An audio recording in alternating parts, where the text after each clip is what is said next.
pauta é Amazônia. O número de queimadas na Amazônia bateu recordes no mês de outubro e deflagrou um jogo de empurra, né? E uma busca por culpados, que a culpa nunca é do PT. A ministra do Meio Ambiente, a Marina Silva, recorreu a uma velha estratégia, culpar o Bolsonaro. Uma contratação de 6 mil quilômetros quadrados deixado pelo governo Bolsonaro. Eu sei que isso é estranho para alguns, mas quando apresentar os dados vai ficar mais claro, porque de janeiro até a última medição do DT dá 49,5%. E quando não fala do Bolsonaro, a Marina Silva acaba produzindo memes.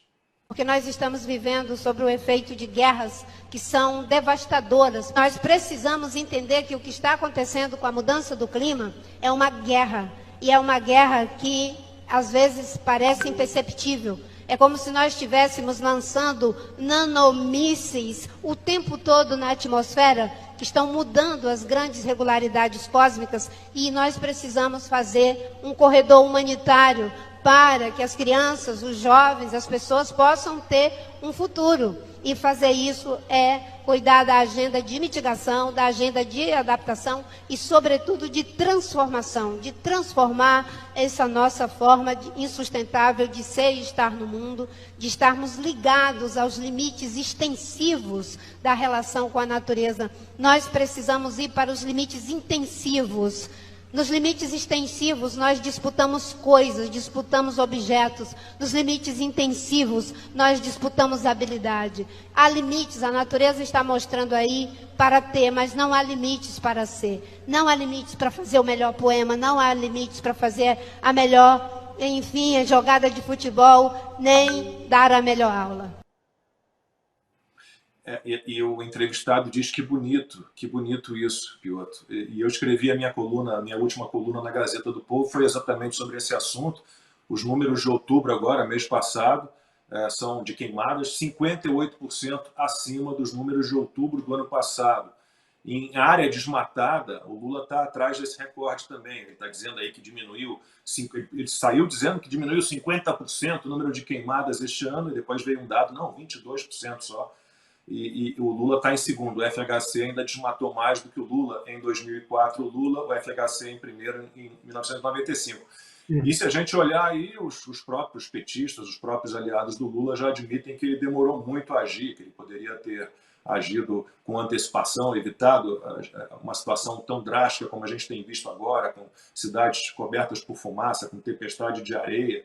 Né? E essa turma agora, Piotr, enxerga, eu até anotei aqui, foi tema da minha coluna, como eu disse, um enorme desafio, admite de repente que há uma conjunção de fatores na Amazônia que contribuem para o quadro atual. E a gente não vê mais o Macron, a Greta Thunberg, o DiCaprio, o Marco Ruffalo, os artistas brasileiros, escrevi sobre isso também, uma musiquinha, Canção para a Amazônia, parecia os poeminhas a letra, né, que eu escrevia lá quando eu tinha 8 anos de idade, rimando a Amazônia com insônia, umas coisas nesse nível. Esse pessoal também desapareceu. Eles foram vistos durante o governo Bolsonaro pela orla do Rio ali, fazendo protestos com cartazes coloridos, cantando musiquinha, mas agora nada, Piotr. E a situação é realmente grave.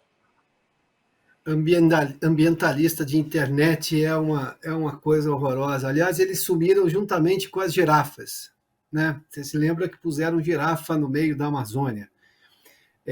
Mas voltando à questão do governo, que de novo, né, é o governo que aí está, o governo age como ONG de oposição nessa questão da Amazônia. É como se fosse uma ONG de oposição. Os discursos são iguaizinhos uma ONG de oposição. Só que o governo é o governo. Precisa explicar isso para o governo. E vou dar alguns números aqui. 170 bilhões de fura-teto. 9 meses já de arrecadação concluída. Por que eu digo 9 meses? Porque o que você vende, enfim, você paga imposto no mês seguinte.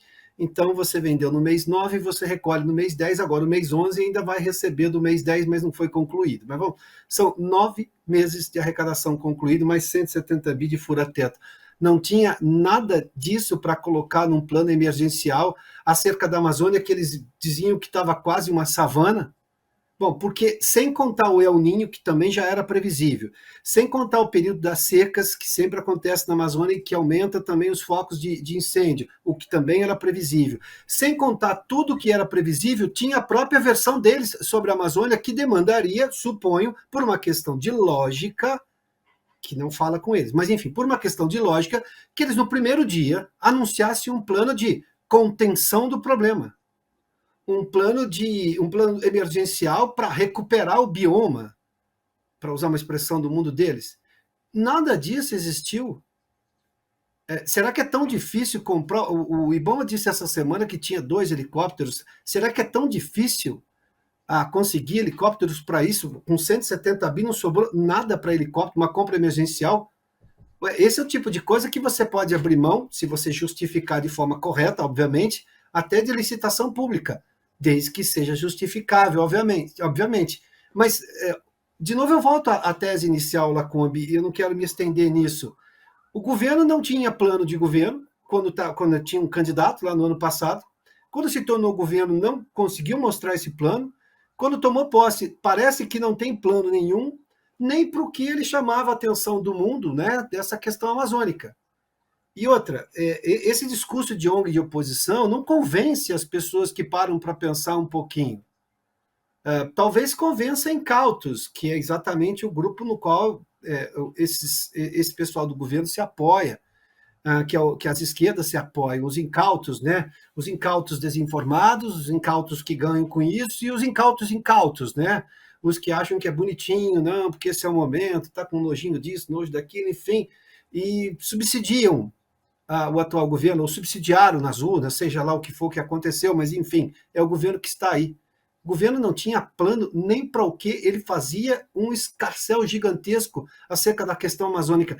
Eu fico imaginando aqui, se fosse este governo a lidar com a pandemia, que isso sim era uma coisa desconhecida, de proporção desconhecida, aliás, que foi uma crise internacional.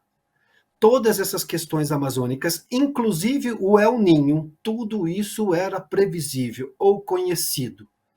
E o governo que tomou posse em janeiro, mas que já conseguiu o fura-teto ainda no ano passado, com uma negociação com o Congresso, não conseguiu se mexer minimamente para dar essa estrutura, não conseguiu fazer intercâmbio, não conseguiu fazer mutirão, não conseguiu se organizar para enfrentar essa questão.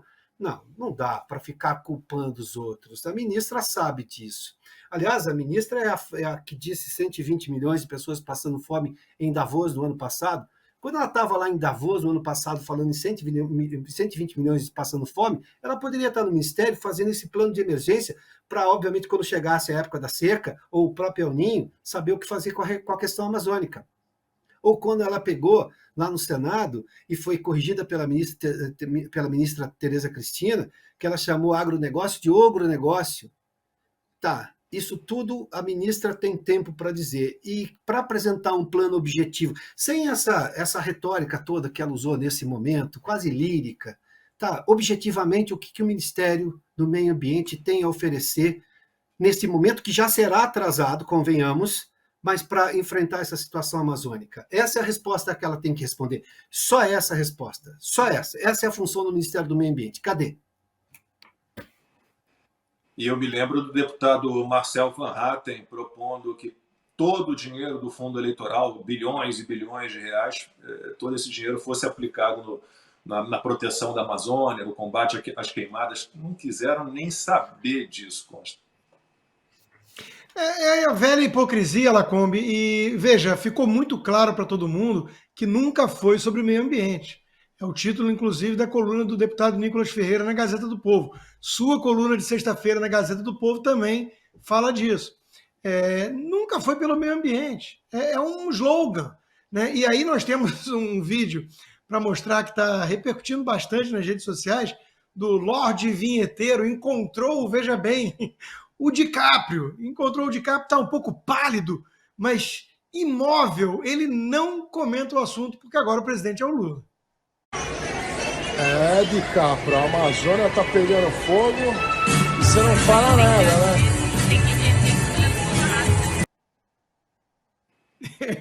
Ele nem pisca. Ele nem pisca e haja maquiagem. Parece um boneco de cera. Mas a tirada é boa, né? Cadê essa turma? Essa turma não tem preocupação legítima alguma com a Amazônia, onde morrem girafas, né? Ou com o meio ambiente. Tudo isso é uma narrativa para atacar a direita e blindar e proteger a turma que prega o globalismo, o comunismo em âmbito internacional. É disso que se trata. Quem não se deu conta disso ainda, meu Deus do céu, a gente brinca no pôquer, quem joga pôquer, né? Se você está há 10 minutos na mesa e não se deu conta de quem é o patinho, você é o patinho. Então, se você está gritando, aderindo à histeria do ecoterrorismo, do ambientalismo, e não conseguiu se dar conta de que você é um instrumento na mão de comunistas, você é bem tolinho. O DiCaprio está afônico, ficou sem voz, e os nossos cantores aqui, nossos poderosos cantores brasileiros aqui também não. A tal da canção para a Amazônia está lá, né? Jaz lá nas plataformas de vídeo, né? Não recomendam que assistam, não. A música até que é razoável, assim. A letra é um terror. A Marina parecia, eu não sei se vocês acham justa a comparação, mas ela parecia uma prova do Enem falando, né? E hoje teve, né? Eu não olhei. Hoje era matemática, né? Eu não sei se falaram de afromatemática, de descolonização do Teorema de Pitágoras, né? Se falaram alguma coisa nesse sentido. Racismo algorítmico, ainda não consegui fuçar, porque do jeito que são é capaz de conseguir. A Marina está nessa de limites intensivos, limites extensivos, ser, nanomísseis. É muita fumaça na Amazônia, acho que embotou um pouquinho o pensamento ali, não sei.